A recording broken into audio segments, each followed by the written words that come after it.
It's time to check your money with America's money maven, Vicki Brackens. Vicki Brackens is the president of Brackens Financial Solutions Network, LLC, and a registered representative of LPL Financial, member SIPC. February is here, Vicki. Look at us, George. We ready. Hey, We're Vicki, absolutely we're ready. ready. Oh, gee. Yes, okay. We're ready. All right. Ready. All right.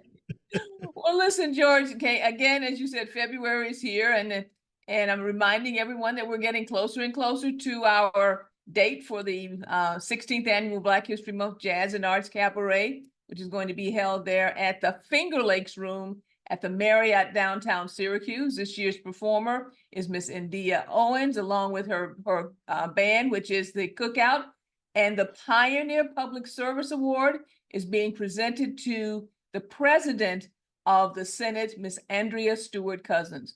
We are looking forward to. I haven't heard from her office yet about the conga line, although I'm sure they heard what you said last week.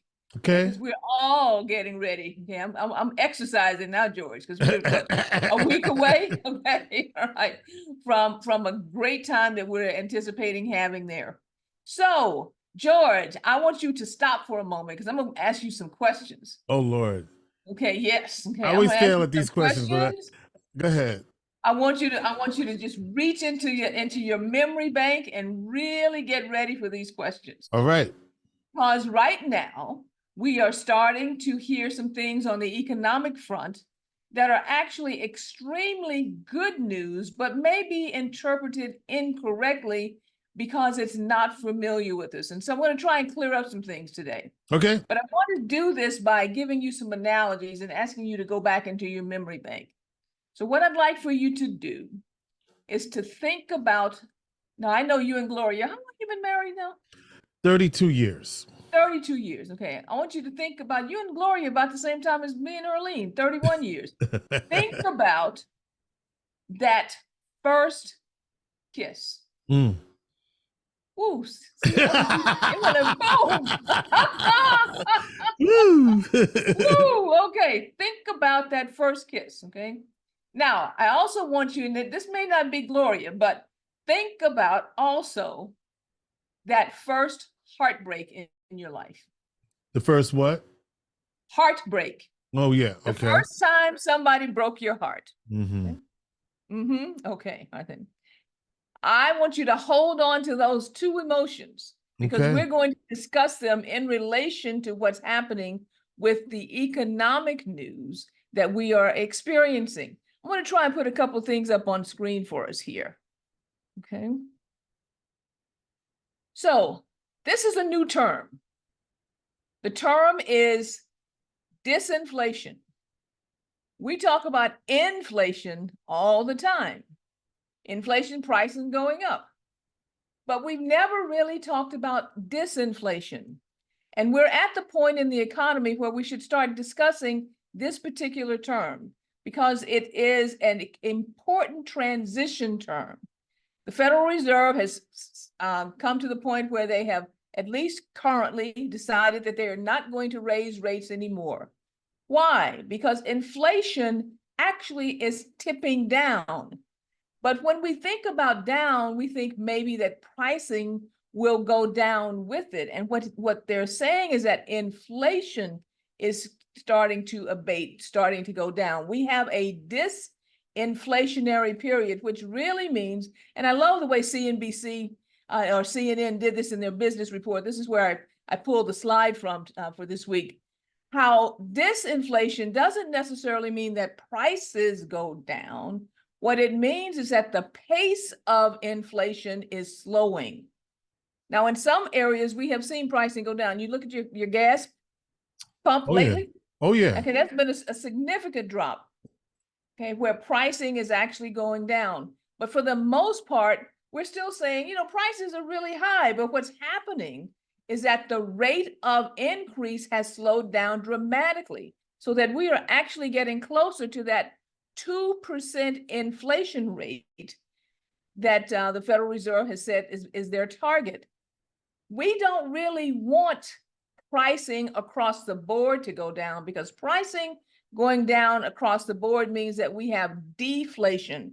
And deflation is not actually a good thing because it means that economic activity has slowed down to the point where we are out of balance on the opposite end. And that causes things like price dropping, employment drops, meaning that layoffs are happening, pricing around things like your homes and so forth start to go down. What we want is disinflation. We don't want inflation to continue to climb month to month at the pace that it was in the past. Remember that one month that we had, I think it was about a year ago, where prices jumped almost 10%, 9.1% in 1 month? That is not where we want. So right now we're in an area of disinflation. Why did I ask you about remember that first kiss and remember that first heartbreak? Yeah, why did you ask me that? Thank you, George. You got your cue. Okay. Here's why I asked you that.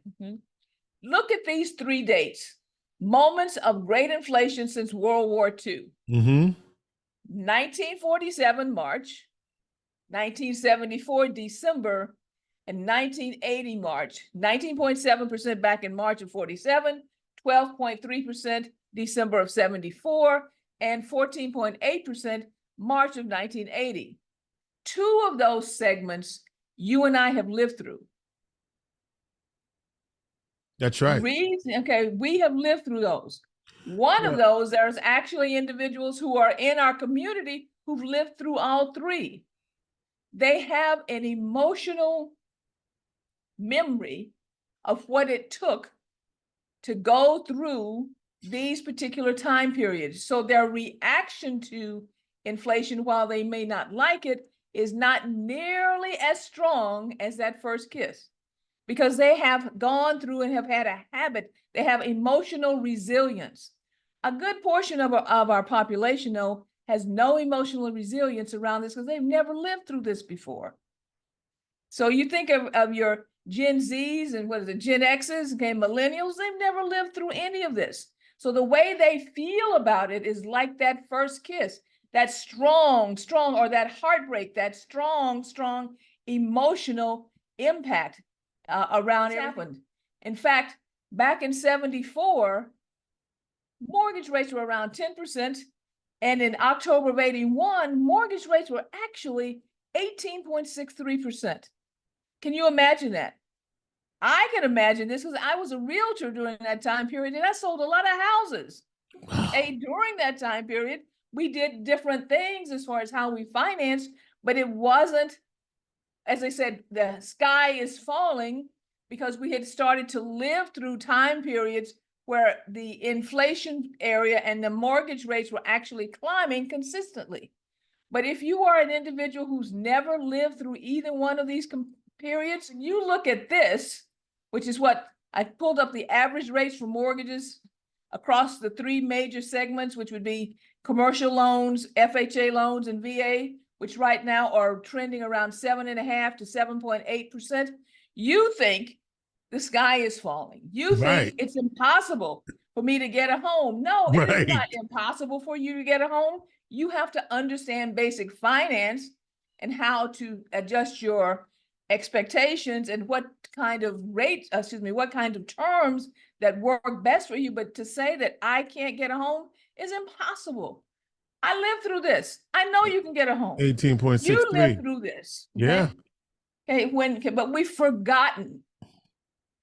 But the great news is that we are now in a disinflationary period, meaning the rate of change as far as how rapidly rates are going up, how rapidly inflation is going up, has absolutely slowed down. And we should start to see, all things being equal, always put that comma, all things being equal, we should start to see not only a flattening, but possibly later in the year, an actual cut on some of the rates, but many times the market starts to cut before the Federal Reserve starts to cut. We are in a really good place. Jobs are solid. The unemployment rate has gone down dramatically and it continues to go down. Manufacturing is up. Manufacturing is running at a breakneck speed. We're in disinflation. The rate of inflation has actually started to come down. And we have not entered a recession. That was the talk, remember? I remember. That was the talk. Is this going to be a soft landing, or are we going to dip below the curve and actually end up in a recession? All things being equal, now we actually have what we call a Goldilocks scenario. God, thank you, okay, for that Goldilocks scenario. And we expect that to continue to happen going forward. Questions, George, before we close? Anything? So disinflation means that? Disinflation means the rate of inflation is slowing. There you go. Basically. The rate of inflation is slowing, okay? And that's what that 2% target was. Not to say that pricing, we'll never see 2019 pricing again. That's history. We'll never see that again, okay? But that the rate of inflation, the rate of increase is slowing toward that 2% target number. All right, George. So for all of you who have missed it, see you next week. Okay, we told you before that we had a quest going on to build institutions. I will say it again. In order to build institutions, we need human capital. Brackens Financial Solutions Network will love to have conversations with anyone who wants to consider what it takes to be a great financial planner, so that we can talk about the educational requirements, the things that are necessary in order to enter this field.